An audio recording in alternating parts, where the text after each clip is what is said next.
my shadows have offended, they but this, and all is mended, that you have but slumbered here, while these visions did appear. And this weak and idle theme no more yielding but a dream, gentles do not reprehend. If you pardon, we will mend.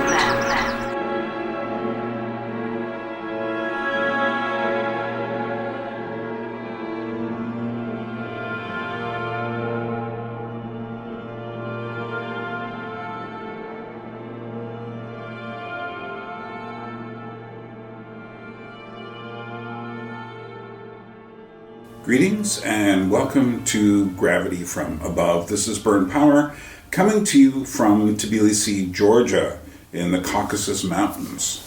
And today what we're going to do is one more of my series of videos about my recent sojourn to Florence, Italy. I just went there and spent 2 weeks exploring the city, thinking about art in the Renaissance and how that changed the world, but also, of course, when I travel, I have to look for things related to puppetry. And so there will be a series of 5 videos on this. One will be appearing on my Anadromist channel. It will be the video that has my ideas that were prompted by my visit to Florence. On my Georgian Crossroads and Beyond channel, there will be 2 videos just going over my trip and what I saw, and kind of a show and tell, a demonstration of what I saw while I was traveling. Not complete, certainly not me taking selfies of myself, but looking at Florence. And then on this channel, there will be 2. There should be 2 right now. All of these should go live at the same time. And so we're going to have another one about this mask maker that I found, Agostino Desi and his daughter Alice, who have a fantastic mask studio and shop in Florence, and they make Venetian-style masks and Commedia dell'arte masks. So that is well worth looking for. But meanwhile, in my puppet explorations, I found that, what kind of puppets are related to Florence? Well, there wasn't, as far as I could tell. I could be wrong. If you know of a puppet theater there, let me know. But I couldn't find a puppet theater in the town. However, one of the most important puppetry-related facts about the town is that Carlo Collodi, who wrote Pinocchio, was born in Florence, and essentially Pinocchio was born in Florence. Now, his real name was Carlo Lorenzini. Lorenzini was also the name of one of the famous Italian artists during the Renaissance. I don't know if there's a connection, but probably somewhere there is.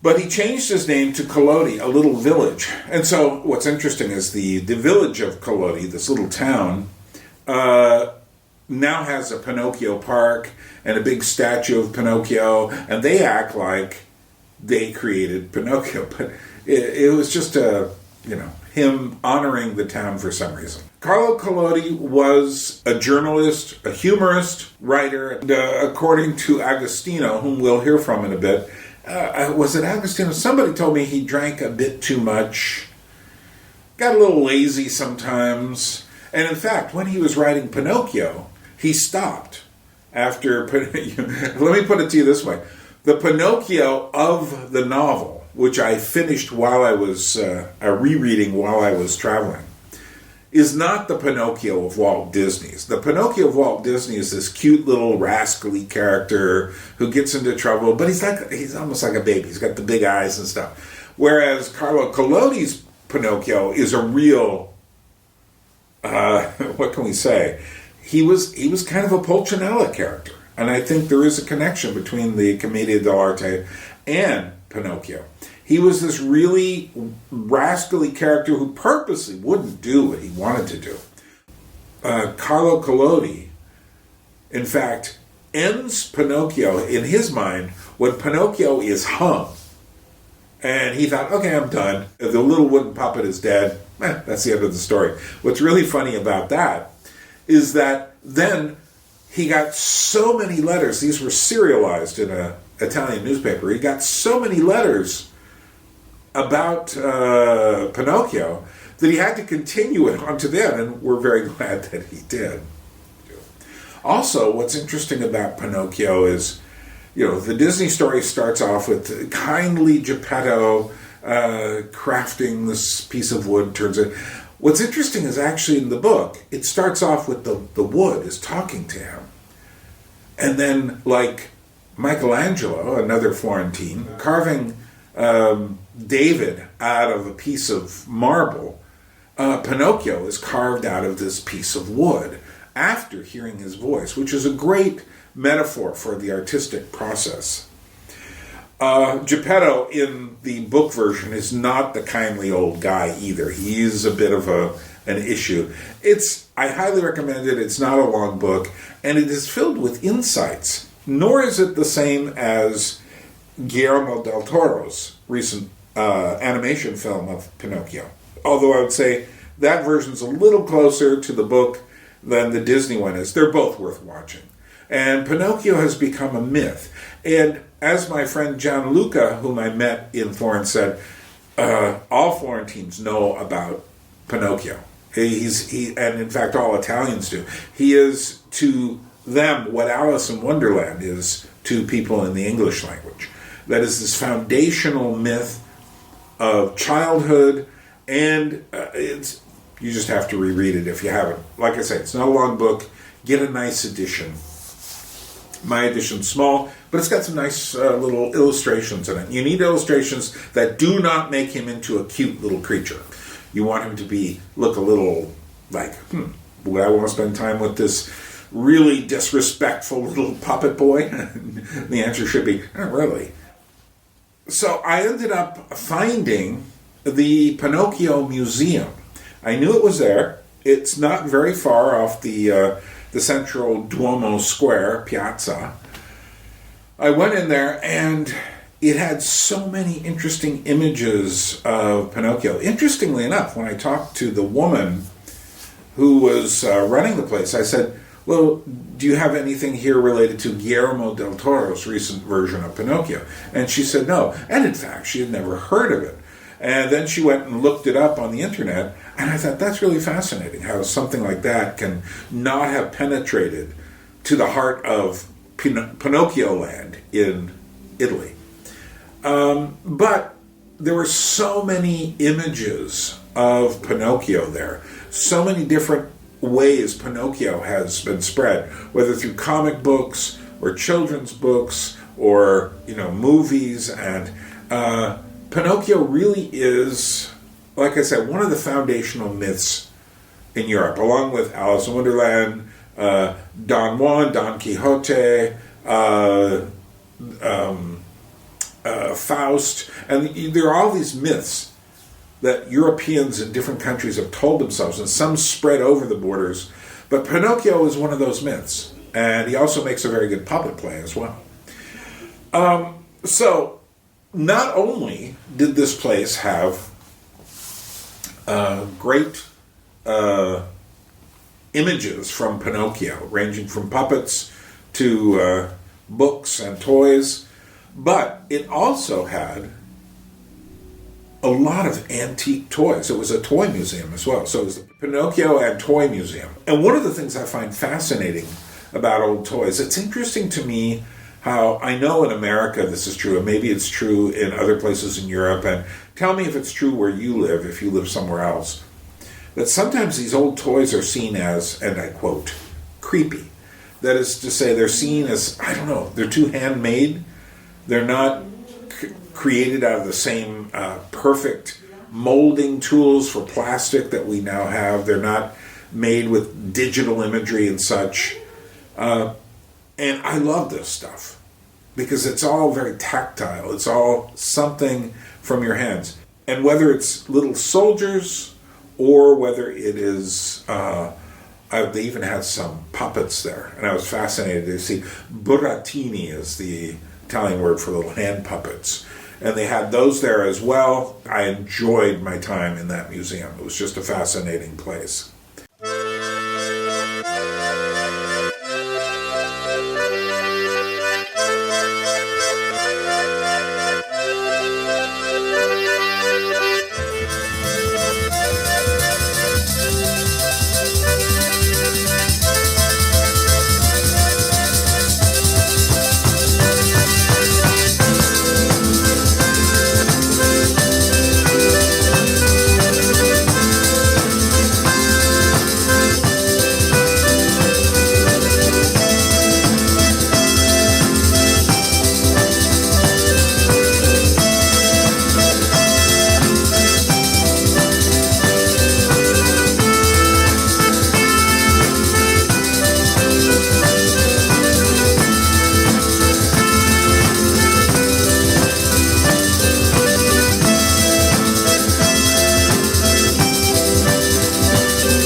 right now, of course, we are walking through the museum, looking at some of the toys and dolls and models and all of these things.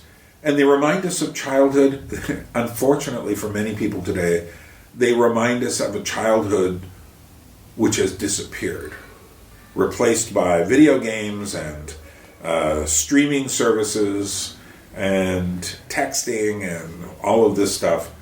And that's a shame. And I think that children are healthier when they have physical toys to play with. I'm not going to spend too long talking about that right now, but just look at these. These are works of art, and they are solid. They have a tactile reality to them.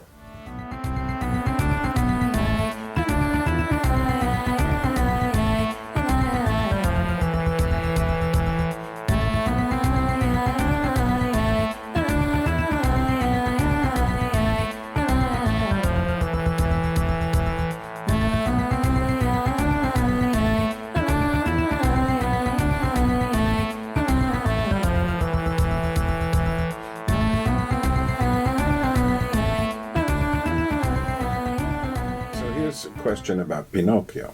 So, to me, Pinocchio seems to be an artistic development on commedia characters. Cosa vuol dire? Che secondo, per la sua idea, il Pinocchio è uno sviluppo di un carattere della commedia, cioè capito? He seems to be a little bit Pulcinella, a little bit, he's got a nose that grows, he's got different parts of him. È una interpretazione che può. Sì, it's an interpretation, può reggere. but it's more. It starts from a different way. So right. Why? Well, Pinocchio starts in Florence.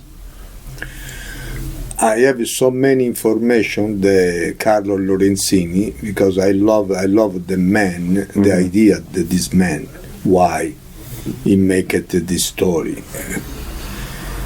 Allora, first time he make it story a puntate in un giornalino. sì, in the newspaper every day.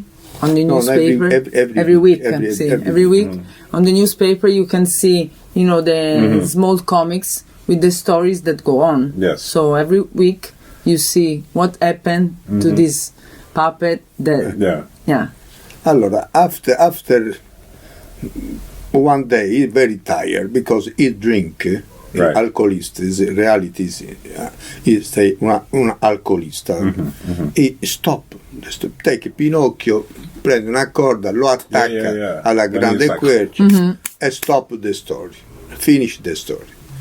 The people hanno fatto una protesta contro il giornale, protestando perché volevano che la storia continuasse. See, because he decided to finish the story because he doesn't want to write anymore. Right.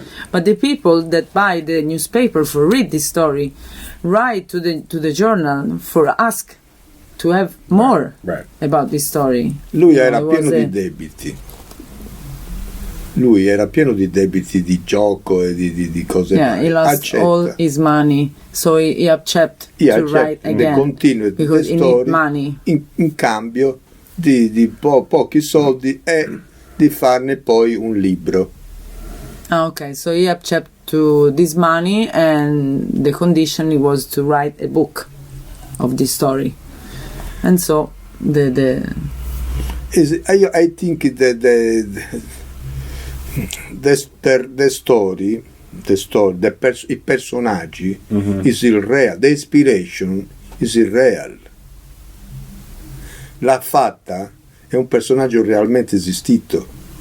Il gatto e la volpe sono due personaggi realmente esistiti. See, all the character of the story, it's an inspiration from a real person that he was. People he knew. Yeah. And he's kind of Pinocchio, isn't he? Sì, forse lui era il Pinocchio, era Geppetto, non lo so. Ma allora, De Carlo Lorenzini is born the 80 brother, okay, in one family. The mama Angelina work to Ginori family. The husband same too. Angelina is cuoca e il marito era giardiniere. Perhaps Carlo Lorenzini e another one brother Carlo non sono figli di questo marito di Angelina, ma sono figli del marchese Ginori, illegittimi. Era normale queste situazioni. È un intellettuale, è un militare perché ha fatto la guerra d'indipendenza, è io credo un socialista. È uno che si metteva le problematiche della cultura tra la gente. Io credo che nel subconscio lui abbia voluto creare una storia dove si insegna l'educazione, il rispetto, l'obbedienza. È una questione, io penso che lui si è messo la questione morale. Sì, it was very into the culture and into the education of the people. So he said that maybe he was a military, he was a socialist, he was very at the first place on everything. So this is my idea. The idea is to put the reality of the true and the lie of the people, of the person on the first, that it's very important. So it's a very direct message, about how do you have to be with the person, with the family, with the friends. So saying. Very moralist, very strong and social realism with a puppet. Sì, sì, yeah. He understand the situation, the analfabetismo. 95% of the people analfabetismo in Italy. 1080s, 15 these times. Right. The people. Non write, non legge. I think he è un uomo di cultura, he study Latino, he study French, he translate, realmente un uomo di cultura. I think this story did Lorenzini's life, did it improve after Pinocchio finished, the real story? Si è migliorata la vita dei Lorenzini dopo la storia, dopo aver fatto la storia, o no? La vita dei Lorenzini no. He kept drinking. Allora il fratello Carlo diventa direttore del father Carlo, is director de Porcellane Ginori, Ginori family, where is work Angelina mamma. E Carlo, director de Porcellane. Ma lui no. No, because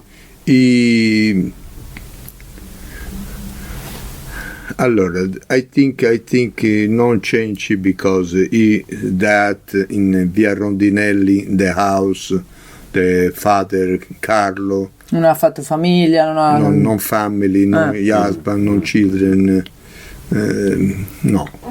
Il successo economico no, perché il copyright è un fenomeno moderno, il copyright è un fenomeno che lui non ha vissuto. Sì, they just paid whatever for the newspapers. Yeah, and that's it, it's not like now that with the copyright and everything that you get so money. His family didn't get anything either. No.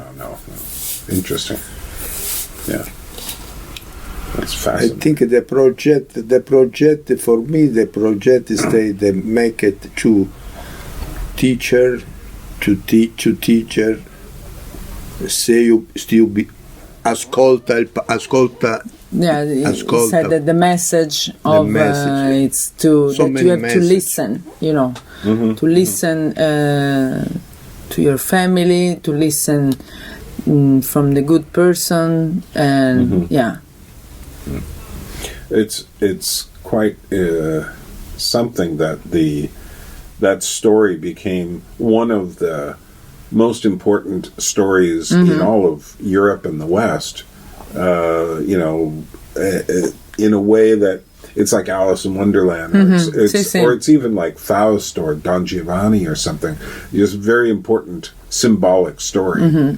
So, translated in so many languages, it's the second book in the world. Second. Very important. Yeah.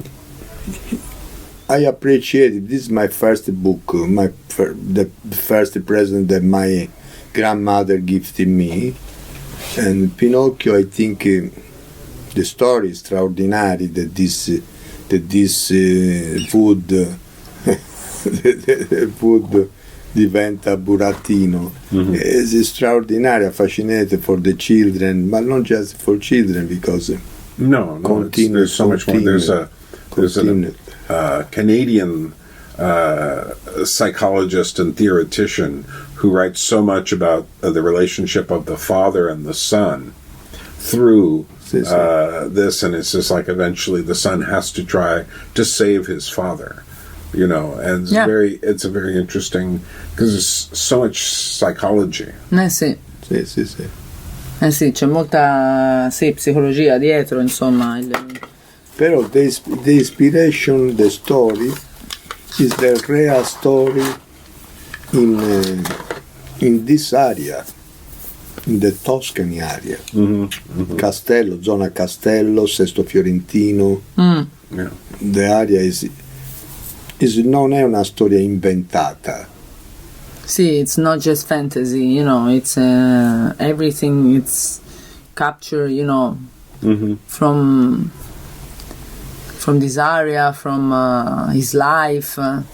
What do the rabbits, the black rabbits, represent? Cosa rappresenta il coniglio? Il coniglio? Allora, il coniglio for me... il coniglio nero, quello di Pinocchio, because in that time Pinocchio is dead, morto, for Pinocchio, for rabbit, take it. For rabbit, black, take it. Sì, ma cosa rappresentano quei pinocchi per quei conigli? Quei quattro. Perché i conigli? Perché i conigli? Is there a symbolism to rabbits? Sarà un significato del coniglio? Questo è. Poi come li rappresenta lui, 4 conigli neri in piedi così. Non so perché. Non lo so, è straordinario. Sono quasi 4 fantasmi. Sì, it's a great image. Sì. When I met with Agostino Dessi, he told me about a man named Alex, and he told me some strange story about a man who makes Italian puppets, and had something to do with the Lakota Sioux Indians in South Dakota back in America. And I thought, okay, so he put me in touch with this man, and the man drove me out just beyond the city limits to a smaller town, and he took me into his house, and it was just filled with memorabilia from his time with the Sioux Indians. And evidently ever since he was a young boy, he was obsessed with the Lakota Sioux. And so he had a full-size standing statue dressed of Sitting Bull. He had pictures of himself with Kevin Costner. And at one point, I didn't film this, but at one point he pulls out a pair of like eagle's talons. And they're dried, and they're just really, when eagle's talons dry, it becomes almost impossible to pry them apart. And those were used in his initiation ceremony to become an actual member of the Lakota Nation. He was following the footsteps of an Italian, what can we say, a mountain man? Maybe that's too strong. He wasn't really an explorer, more of a adventurer, we'll call him, who went into the middle of America. I think it was the early part of the 19th century when that would have been a very difficult trip. And ever since this man Alex had heard of the story, and ever since he was young, he wanted to go there. He eventually went there and spent many years among them, going through the initiation ceremony, but always being a good Italian. And he grew up seeing the burattini, the little puppets hitting each other, the pulcinellas and other commedia dell'arte figures, as well as hobos and other figures, generals and gendarmes and all of this. And so he was coming up with this idea of a story about Italians in America and the Sioux Indian, and he was showing me the puppets he had made for this. Fantastic work. And I just thought, like, this is really, really, really interesting. Hi, Byrne. I am Sganapino.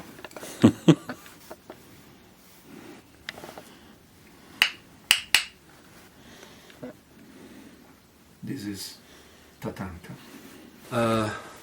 Two.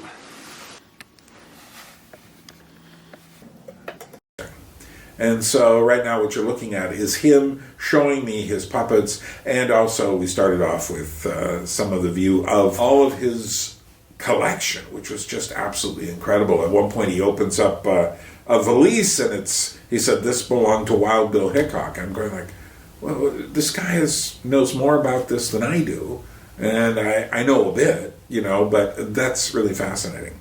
So these are some of my explorations in puppetry in Florence, Italy. You see, any place in Europe I can find, sniff out the puppet trail.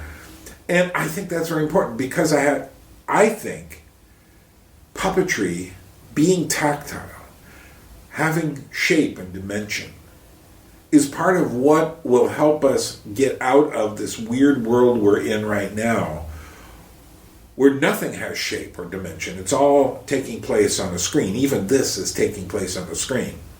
And I would be perfectly happy if you wrote to me and said, well, I think that, I think I'm done watching YouTube videos and I'm going to go and, make puppets or masks, or just make shoes or work in the garden. So think about that. And when you go to Florence and go off season, don't go in the summer, whatever you do, go look for the Pinocchio Museum and Toy Museum. It's all in one place.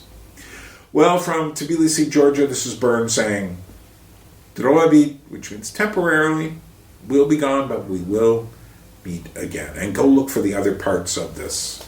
And wait, there's something coming up here in just a moment about puppets. You'll want to stick around for it.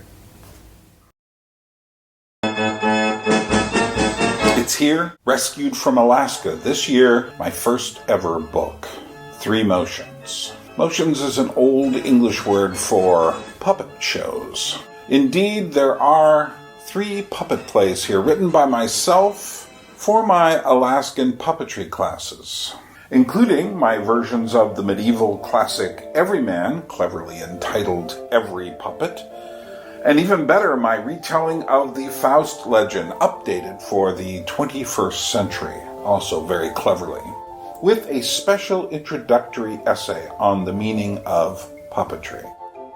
Now, are these 50-page booklets physically worth the $25 price? No. But this isn't about material possessions. This is about being part of this odd channel and whatever it is we're doing here, trying to understand things. And these little booklets are unique. Each one is numbered and signed by yours truly. When they sell out, they are gone. I will never reprint them. Special deals if you want multiple copies for a production of your own. Just let me know you're doing it. That's $25 for the USA, Canada, Mexico, most of Europe. There may be some corners, Russia, etc., and might require some extra money, as would Asia, Latin America, and Africa, or Tonga, or Australia probably. I'll have to add another $5 or so, depending on where you're from. But part of the money goes to my assistants who are shipping these from me from their respective American and European locations. Use the links below, PayPal, GoFundMe, and make sure you add the word book, B-O-O-K, book, to let me know this is not just a normal contribution to the channel, which you can still make. This book will not last long. Help me keep the channel alive. I get no other funding except from you, the viewer. I don't get it from YouTube. I don't get sponsorships. It's up to you. If you appreciate what I do on this channel, get a book. It's a great way to remember what this channel was about, and it'll be something unique because they're all signed and numbered.